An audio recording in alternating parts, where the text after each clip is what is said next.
Hi, I'm Renee Seltzer, founder of Feeding My Kid, and in today's episode, I want to cover nursing twins. I wanted to walk through nursing twins and really everything I learned along the way and wish somebody had told me.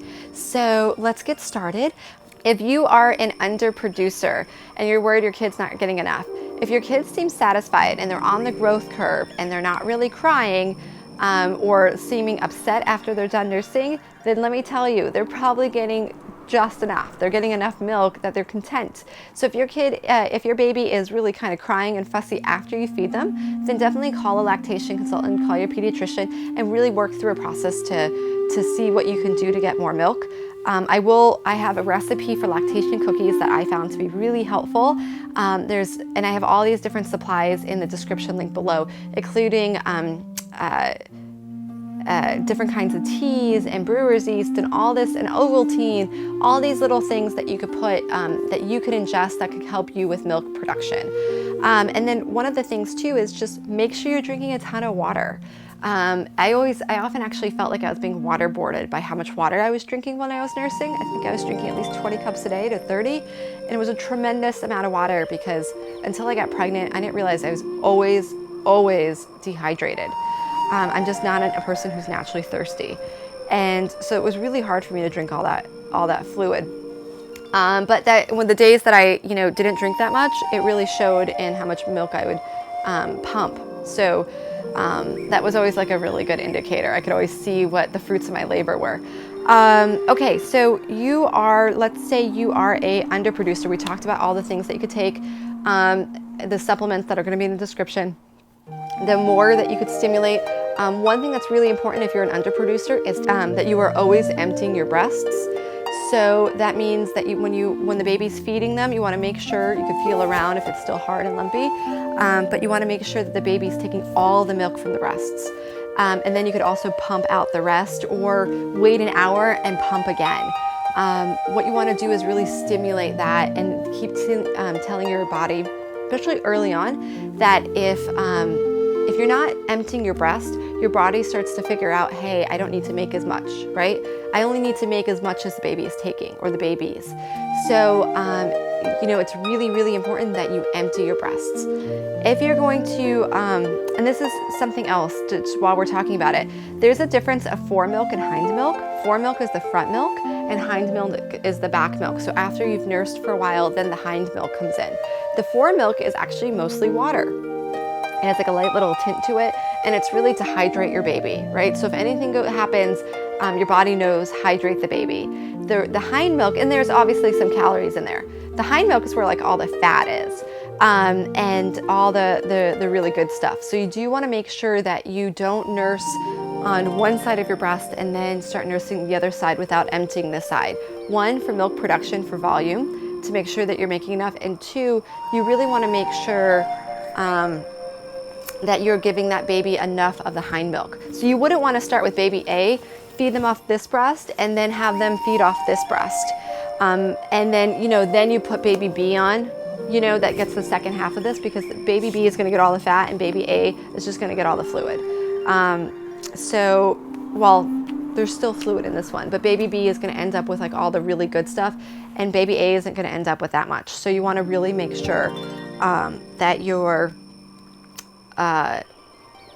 that you've emptied the breast before you move the baby to the other one.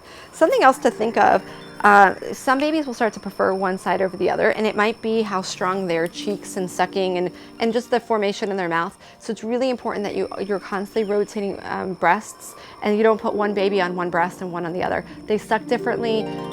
They have different strengths of jaw. So if one has a weaker jaw and they're not emptying your breast, that breast is going to actually start to make less and less milk. So it's really important that you're constantly rotating which baby gets what. So some of the other things to think about is, like I mentioned that I was only getting about 45 minutes of sleep a night, and around 6 weeks I belong to a twins moms group in my local area, and it's a blessing. If you have one, seek it out. join it, and really they're an amazing group of people, and they all get it. They understand how hard this is.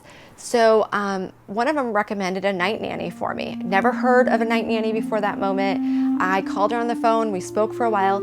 She came over to our house. Lovely woman. I didn't know anything about her really. I gave her my kids and I went to bed. And I think I got up to pump at one point. And then when I finally woke up the next day, I thought, oh my God, I gave almost a complete stranger my children, and I can't believe I did it, but I needed the sleep to figure out my choice. She ended up being amazing, and we used her for a very long time as a nanny, as a night nanny, and then eventually a daytime nanny too, as we transitioned. But she was a blessing, but oh my goodness, how irresponsible of it. And you're not thinking because you're not sleeping. I was dropping things, I was slurring, it was really bad. So I would recommend, if you could afford it, even if you can't afford it, get family, friends to help you at night, because that's really where the hard work is. It's at nighttime and you need some sleep. So if you can afford it, absolutely get a night nanny as early as you possibly can. And that is just to help you at night, to change the babies, feed the babies. You could pump at night and go back to bed, or she could bring them to you and you could nurse, and then she could take them away. So, and then, you know, she could help them while, you know, give them back their pacifiers or whatever they need at night, and you can get a couple restful hours. Something I did not know, and I really wish I knew earlier, is this goes back to newborns, but it is the suck pattern of a baby. Babies have, you know, they suck and then they have to swallow, right? So you have to get them at the right angle. We have all of this in the description. But if you start to see that they're just sucking and they're not swallowing, then they are using you as a pacifier. Get them off. You know, put them back in the puppy, put them back in the bassinet, and get some sleep. If you need to give them a pacifier, give them a pacifier. But one, they're gonna suck your nipples raw. And two, you're just never gonna get any rest, and you need your rest to make more milk and to be attentive, a parent to them. So if you start to notice that they're just sucking and not swallowing, they need to be put back in their bassinet. So this is something else. When looking at it, a feed, if after they've been eating for like a few minutes, sometimes like 5 minutes, you'll see that they fall asleep and then they start to suck without swallowing. That is all it took to feed. Their stomachs are really small, you're actually making a good amount of milk, and they fell asleep because they're happy, they're content, and they got the milk that they needed. Why didn't somebody tell me that? I used to nurse for hours, like every nursing session took an hour. I thought that's what they needed. I thought they needed to nurse for an hour. Kids only need to nurse for a very quick amount of time. How did no one tell me this? How did I not know? So once you see them falling asleep and they're no longer swallowing, the nursing session is done. And if it only took like 3 minutes or 8 minutes, then woohoo, that's all it takes. You know? So I really wish somebody had told me that sooner. It took me so long to figure that out. So, which is really going to help your nipples. I will tell you, nursing, especially, you know, if you're nursing a singleton, let's say every 3 hours, you nurse on this side, and then, you know, they rest for 3 hours and then you nurse again. That means this breast had 6 hours off, right? Between the next nursing session. If you think about how I did it, every 3 hours, I had 2 babies nursing. And then at the hour and a half, I would pump. My nipples were bleeding. I would pump blood early on, and then eventually, I don't know if you build a callus or what happens, or your body just adjusts, but it will tell you that it will hurt when you take showers. Just the water touching will hurt so bad, or if somebody like elbows you, it's murder. But eventually that goes away. Just one day you wake up and it's okay. Make sure you subscribe to our YouTube channel and find us on Facebook and Twitter and Instagram. It's all at Feeding My Kid. And we're gonna work with you on how to introduce all kinds of foods, solid foods to your baby, from baby-led weaning to purees.